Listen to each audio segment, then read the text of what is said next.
Hello there, I'm William Madison from the BRC, and I'm very lucky today to be joined by Lisa Hooker, UK Consumer Markets Leader from PwC. Lisa, how are you going? I'm good, thank you. How are you, William? Very well, very well. So today we'll be talking a little bit about what we've seen on the ground and what has been a very significant week for UK retail. So getting straight into things, there are obviously quite peculiar times at the moment, but in terms of previous recessions, what are some of the learnings that we can take in terms of the impact on UK retailers? Thank you. It's quite an interesting question. The previous recession was about less money in your pocket, but to date, this crisis has been about restrictions of movement. And our latest survey of consumers say these restrictions means they have money to spend as the government measures have protected their wallet, but they've had nowhere to spend it to the same extent. Backing this up, our own consumer confidence survey says that actually confidence is much stronger than the last recession at -12 versus -52. However, the last recession and this crisis does create forced experimentation, and some of those behaviours stick.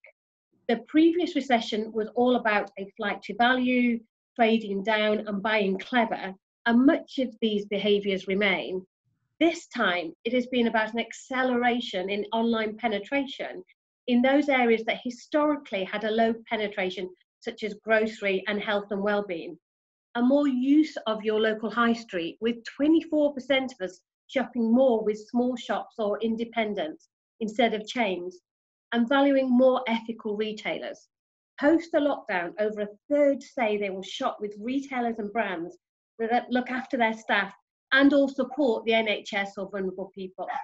But whilst we do not expect some of this behaviour to stick, given the expected increase in unemployment as the government measures are reined back, there will be some conflicting pressures, which is likely to again drive a flight to value, which is often not online. And we saw some of the non-essential stores reopen and those long queues outside the value retailers. What are some of the key learnings that we can see from retailers opening across the globe that we can apply here in the UK? Interesting. Looking at countries such as China and Germany have definitely given us some insight.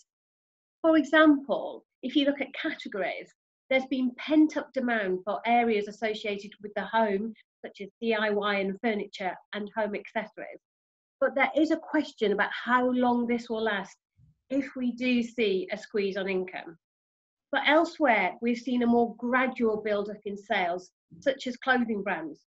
We've heard from a number of retailers that in overseas territories, post-opening, demand has started about around 50 to 60%. And for strong brands, sales have rebuilt over about 3 months, but are taking quite a bit longer for maybe slightly weaker brands. The other thing also to note when we look overseas is that in the UK, we've not yet had the benefit of hospitality and leisure reopening. So we're hoping that this will give a further bounce of footfall in July.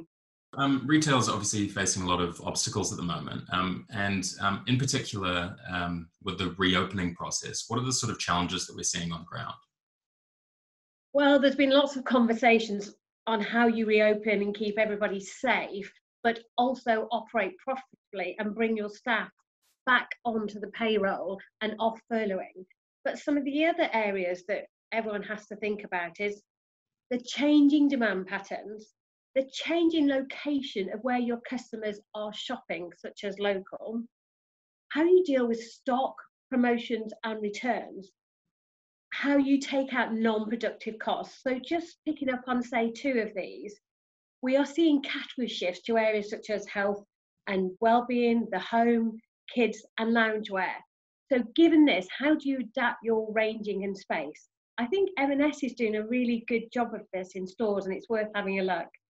In terms of cost, it is an opportunity to accelerate planned operational changes and keep out those historically hard to get at costs that don't really add that much value to your customer.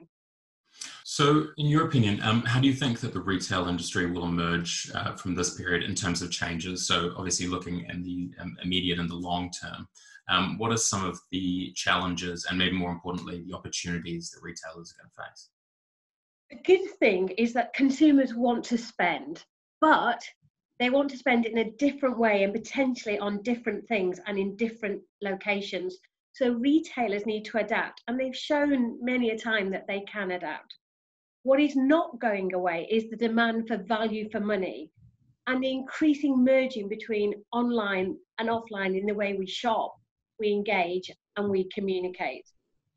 The emerging trends that need to be addressed are the increasing focus on ethical behaviour and having a purpose. And the crisis means that long-term consumers may be willing to pay for this, which historically they haven't. So they may pay more when it's to do with safety, themselves, local or ethical. And for some, there will be opportunities to gain share, whether that's trying new categories, new formats, new locations, and undertaking M&A, as we've seen some retailers and brands do so in the last few weeks. Fantastic. Well, thank you very much for that conversation, Lisa. That was really illuminating. So if you want to find out any more information about everything to do with UK retail, you can visit us on brc.org.uk. But otherwise, bye for now.